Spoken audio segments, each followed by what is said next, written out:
Assalamualaikum warahmatullahi wabarakatuh. Halo guys, kembali lagi bersama saya Bobby Herian. Kita akan sambung lagi ya bagian berikutnya dari setelah kemarin itu kita ceritakan tentang bagaimana jatuhnya kekaisaran Han ya. Ya, yaitu awal mula dari munculnya tiga kerajaan di Cina kuno ya. Itu kemarin itu diawali dari runtuhnya kerajaan Han yang mana kerajaan itu dipenuhi oleh korupsi sehingga menjadikan dan waktu itu kebetulan pula diangkat pula anaknya yang tidak kompeten yang masih 14 tahun sehingga anaknya jadi bulan-bulanan dari para pelayan di sana. Jadi mereka tuh memanfaatkan situasi itu ya, udah kekaisaran itu penuh korupsi gitu kan. Pemerintahan itu kekaisaran itu penuh korupsi, ditambah lagi dengan lemahnya kepemimpinan dari anaknya pula yang masih umur 14 tahun kan, dimanfaatkan oleh para pelayan sehingga akhirnya timbul pemberontakan Serban Kuning dan akhirnya diundanglah Dong Zhuo yang adalah seorang yang sangat brutal dari kerajaan Xiliang untuk mengalahkan dari 10 orang dari eunuch ini alias pelayan istana yang menjadikan raja itu sebagai bonekanya. Nah, memang berhasil, tapi akibatnya Dong Zhuo jadi berkuasa dan Dong Zhuo ini guys adalah pemimpin yang kejam gitu. Kalau tadi pemimpin yang tadi itu kaisar tadi itu adalah kelemahannya adalah dia tidak bisa mengendalikan korupsi dan dia tidak kompeten dalam mengendalikan pelayannya bawahannya, tidak kompeten karena dia usia mungkin masih muda gitu kan, nggak punya pengalaman, nggak punya karisma, nggak punya pengaruh. Nah tapi kalau Dong Zhuo dia sangat berkuasa, dia punya pengaruh yang kuat karena dia adalah seorang yang kuat juga dalam hal bertempur. Dia adalah orang yang kuat juga Dong Zhuo nih guys, dan dia tuh ditakuti gitu kan. Kalau tadi kaisar tuh nggak ditakuti, ini ditakuti. Dan dia punya tentara Xiliang yang hebat-hebat gitu kan. Nah, sehingga dia bisa berkuasa dan dengan cengkraman yang kuat dia bisa mengendalikan semuanya. Dan dia berkuasa dengan semena-mena, dengan zolim gitu kan. Jadi istilahnya dia tuh bercinta dengan wanita manapun dia mau di sana itu, siapapun dia mau pokoknya harus didapatkan. Nah, jadi dan dia tuh bertindak sangat kejam, dengan mudahnya dia tuh membunuh orang guys. Kalau dia tidak suka dia bunuh gitu kan. Termasuk menteri-menteri yang loyal kepada kaisar lama. Dia ada tuh sekelompok menteri yang loyal pada kaisar lama itu, beberapa di antaranya kalau dia nggak suka itu dibunuhnya guys gitu. Pokoknya intinya ada yang dia nggak suka dibunuhnya. Jadi luar biasa zalimnya gitu kan. Jadi banyak nggak suka sama dia. Tapi karena kuatnya itu mereka nggak bisa berapa, mereka hanya bisa orang-orang yang suka dia ini hanya bisa ngomong di belakang.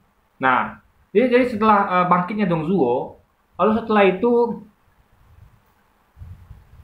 ada namanya seorang perdana menteri senior ya, pemimpin mereka lah. Jadi di antara menteri-menteri senior ini yang mana loyal kepada kaisar Han yang lama ya, dan tidak loyal pada Dong Zhuo, tapi mereka menyembunyikannya. Dong Zhuo ini mungkin tahu, tapi nggak cukup bukti guys.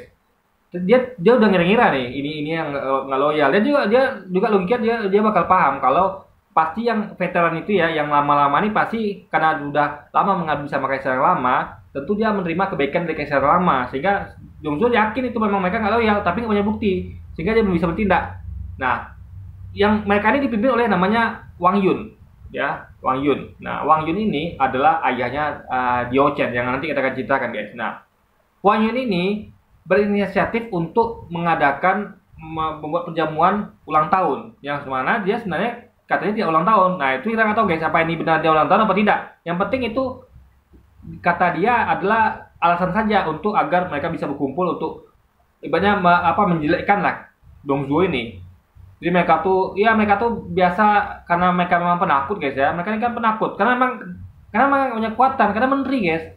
Menteri beda sama Dong Zhuo yang punya tentara Xiliang kan, memang petarung. Kalau menteri ini memang dia tuh biasanya memang hanya kerjanya membaca, menulis gitu kan, membuat kebijakan. Jadi mereka tuh nggak punya kekuatan tempur, mereka nggak punya tentara, sehingga mereka tuh maklum juga kalau mereka takut. Jadi mereka tuh hanya bisa mengecam Dong Zhuo dari belakang. Maka mereka tuh Wang Yun mengadakan acara ulang tahun dia yang sebenarnya bukan ulang tahun gitu kan. Dia mengundang semua menteri-menteri veteran yang loyal kepada kaisar lama ke rumahnya. Nah, cuma ada satu nih yang nggak diundang dia. Di antara semua menteri itu ada satu yang nggak diundang dia, itu namanya Cao Cao atau nama lainnya itulah Chow Meng De gitu kan, Chow Chow atau Chow Meng De. Nah, nggak diundang itu. Jadi yang memberitahukan mereka itu ketika ada rapat di sana, di apa Dongzu kan biasa ada rapat tiap pagi itu guys ya. Tiap pagi itu ada rapat mengumpulkan para pelayan dan menterinya ngumpul duduk itu rapat. Nah, setelah rapat itu dibisikin, jadi Wang Yun ini menyampaikan pesan kepada para veteran ini nggak langsung tapi melalui para pelayan istana yang terpercaya. Jadi ada pelayan istana itu yang masih loyal juga kepada kaisar lama, itu lewat situ guys dibisikin, nanti datang ya ke rumahnya Wang Yun, nanti ada perayaan ulang tahun beliau gitu kan. Nah, jadi di situ mereka tahu, para menteri ini tahu gitu kan, yang dikasih tahu cuman para menteri veteran yang loyal kepada kaisar Han lama. Nah, Kakao udah kasih tahu. Nah, Kakao ini siapa? Kakao ini adalah dia adalah salah satu dari pendiri dari kerajaan Wei ya. Kakao ini nantinya. Nanti kita akan cerita sampai sana gitu kan. Ini panjang ceritanya guys. Tapi Kakao ini tidak dikasih tahu oleh pelayan ini gitu kan. Nah, tapi Kakao tahu, dengan instingnya dia tahu kalau ini mereka ini pasti lagi ada sesuatu nih diundang. Tapi kenapa dia tidak? Akhirnya dia kan pelayan ini guys, itu di situ digambarkan dia tugasnya itu adalah termasuk ya, tugas pelayan di sana itu termasuk memakaikan sepatu dari para menteri. Di waktu itu kan Kakao ini dapat giliran terakhir, jadi dia tuh sengaja pas dipasangkan sepatu dia nunggu, berharap untuk mendapatkan informasi dari pelayan ini. Tapi tunggu nggak dikasih sama pelayan ini kan, pelayan ini diam aja. Akhirnya Kakao ngomong, kamu kenapa nggak ada info nggak dari Wang Yun? Ya kan, kenapa kamu tidak kasih tahu saya? Ya kan, semua kamu harus tahu gitu kan. Nah, ini diam aja gitu kan. Dia takut ngasih tahu mungkin tak gimana, dia diam aja. Akhirnya Kakao karena tidak dapat jawaban, Kakao keluar, dan di luar itu sudah ada namanya penasihat Dongzuo ya. Penasihat yang tidak dekat sama Dongzuo, tapi dia tuh termasuk veteran, menteri veteran yang dulu loyal sama kaisar lama, tapi dia tuh jabatannya adalah termasuk penasihat Dongzuo gitu kan. Nah, penasihat raja. Bukan Dongzu ya, penasihat raja ya, ibaratnya emperor lah. Dongzu itu kan waktu itu kan belum emperor guys. Dongzu itu adalah berkuasa tapi dia tuh menjadikan kaisar itu sebagai boneka. Jadi sama lah posisi Dongzu ini, sama lah seperti 10 pelayan istana yang sebelumnya itu, sama posisi dia. Ya, sama-sama jadikan raja itu boneka. Jadi boneka raja gitu kan. Nah, jadi dia ini adalah penasihat dari sang raja itu kan, namanya Yuan, Menteri Yuan gitu. Lalu jadi Menteri Yuan ini lagi rame-rame ngobrol sambil jalan gitu kan, sambil berpisah di jalan itu, di tangga istana tuh ngobrol sambil ngobrol-ngobrol dengan para menteri yang loyal lainnya pada raja yang lama. Lalu karena datang Dongzuo, datang Cao, mereka pamit karena takut nanti pembicaraannya ketegangan sama Cao, ketahuan rencana mereka gitu kan. Karena mereka pasti akan membicarakan sesuatu yang berbahaya kalau tahu Dongzuo gitu kan. Nah, maka mereka pamit pulang. Tinggallah Yuan ini sendirian, Perdana Menteri Yuan ini sendirian kan, Menteri Yuan ini sendirian. Nah, langsung Kakao datangi itu Menteri Yuan ini. Lalu dia katakan, saya tahu kalian akan ngumpul di rumahnya Wang Yun, ada ulang tahun beliau gitu kan. Tapi kenapa saya nggak diundang gitu kan? Nah, lalu dia mengatakan, oh pas ini pasti karena saya ini adalah seorang jadi kan Cao ini kan adalah keturunan dari pelayan guys. Jadi Cao ini dia ayah ibunya itu adalah adalah mantan atau pernah jadi pelayan raja. Kalau tadi kan menteri kan sama pelayan beda guys. Menteri itu pelayan raja, tapi menteri itu lebih tinggi jabatannya dibanding pelayan. Kalau pelayan tadi kan lihat kan, pelayan itu bahkan memasangkan sepatunya menteri. Nah, menteri kan itu yang dipasangkan sepatunya oleh pelayan. Ini pelayan itu lebih rendah kastanya guys.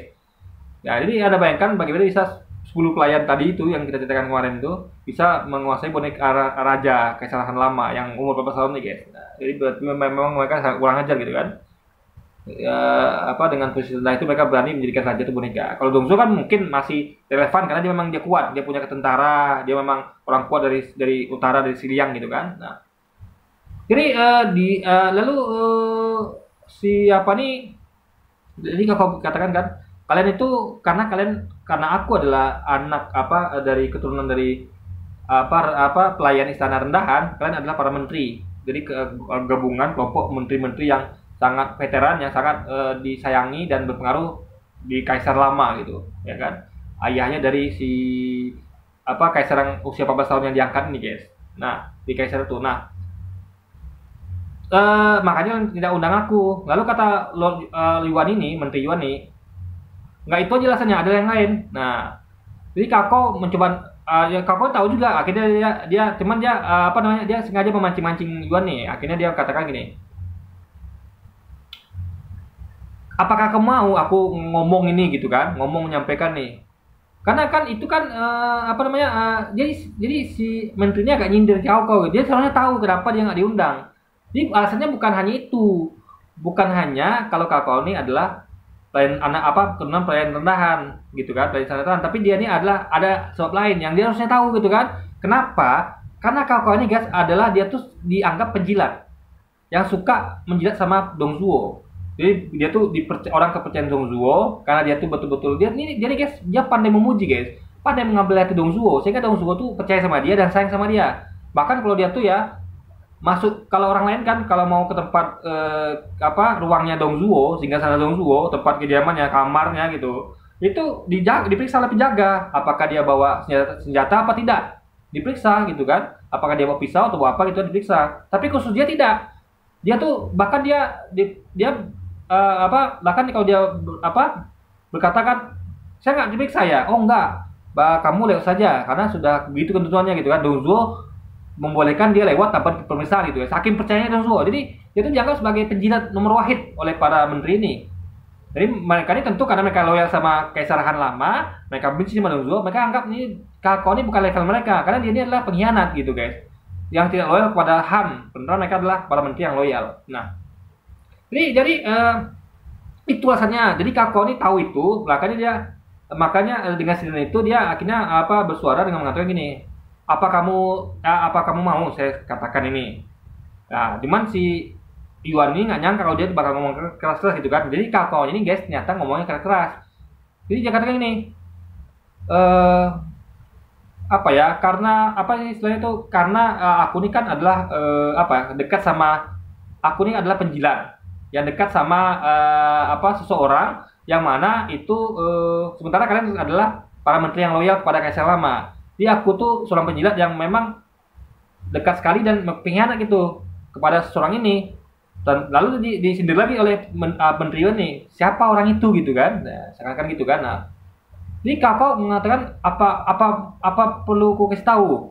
Kata siapa menterinya, silakan. Dia nggak nyangka nih Kako bakal ngomong keras-keras gitu kan. Nah, Kako guys dengan berani dia ngomong keras karena dia adalah apa penjahat nasional atau apa ibaratnya adalah kriminal kerajaan Dongzuo gitu dia gitu kan, yang apa kriminal besar dari kerajaan Dongzuo gitu, si Dongzuo gitu kan, keras gitu kan. Nah tentu si menterinya takut, lalu dia bilang diam Dongzuo gitu kan, diam gitu ya. Terus Kako apa diam Kako kata dia gitu kan. Lalu Kako mengatakan bahwa kenapa kamu takut, itulah kalian ini kata dia gitu kan, dikritiknya sama Kako tadi kan, kalian ini ya, kalian itu adalah sudah menganggap aku rendah gitu kan. Lalu kalian ini adalah sebenarnya adalah para menteri yang hebat loh. Kalian itu adalah kumpulan pelayan dari orang-orang veteran yang melayani raja lama. Kalian itu hebat-hebat, tapi kalian itu penakut. Kenapa kalian tidak berani mengungkapkan? Kalian hanya bisanya dengan ketakutan, kalian hanya bisa main di belakang gitu, ngomong-ngomong ngecam di belakang. Lihat aku ngomong keras gitu kan. Kenapa takut gitu tadi dia kan? Nah, tentu logikanya gini guys ya. Kenapa sih Kako berani? Karena dia kan dipercaya Dongzuo. Jadi kalau ketahuan kedengaran sama Dongzuo, dia bisa jelasin. Gampang Dongzuo percaya. Dia tinggal bilang nih, misalnya ketahuan nih, Kako kamu ngomong apa? Kok kamu bilang aku penjahat terbesar kerajaan gitu kan, yang kriminal, yang jahat gitu kan? Jadi nggak bilang, Dongzuo ini loh orang ini, dia itu apa diceritakan lah kita gitu kan. Jadi hendak mengadakan pertemuan dan segala macam, dibongkar lah sama dia gitu kan. Jadi dia nggak bakal takut guys. Jadi wajar kalau si Yuan ini takut. Dia nggak takut karena dia orang kepercayaan Dongzuo. Jadi jangan pakai momen itu gitu kan. Jadi si apa nih mau bilang apa lagi Yuan ini kan, itu diam aja dia kan karena ketakutan. Lalu dia akhirnya pamit pergi gitu kan. Nah jadi itulah guys. Jadi apa namanya ya, Kako ini berani karena dia orang kepercayaan Dongzuo gitu kan. Jadi poinnya adalah dia tuh enak aja dia. Jadi kalau dia ada apa-apa ketika dimasalahkan Dongzuo, dia bisa cerita bahwa itu dia sebenarnya adalah sedang menyebut tentang orang ini, Yuan ini, dan orang-orang komplotannya si Wang Jun itu, orang-orang veteran itu kan. Makanya dia apa namanya, dia tuh menganggap kamu tuh apa, Dongzuo tuh begitu, anda tuh begitu Dongzuo gitu. Nah itu, jadi Kako ini posisinya sangat strategis gitu guys, enak dia bergerak, dia bisa bertindak semau dia gitu kan. Nah, dan itu juga nanti dijelaskan kenapa Kako ini mendapatkan kesempatan untuk membunuh Dongzuo, tapi gagal. Gimana ceritanya? Nah, kita akan nanti sambung di part berikutnya guys. Jadi kita singkat-singkatnya videonya ya. Jadi kita pelan-pelan guys, kita akan usahakan lengkap nanti sampai nanti ceritanya itu bagaimana si Mayi itu berkuasa guys. Jadi kita pelan-pelan, ini episode-nya akan jadi panjang sekali guys. Oke, jadi mungkin ya sekarang tentang Dongzuo ini ya, dan sekelumit tentang Kako ini kita selesai udahan dulu guys, sampai di sini ya. Kita sambung lagi nanti ke depannya, dan sekian dulu video kita kali ini guys. Sampai jumpa lagi di video-video selanjutnya. Wassalamualaikum warahmatullahi wabarakatuh guys.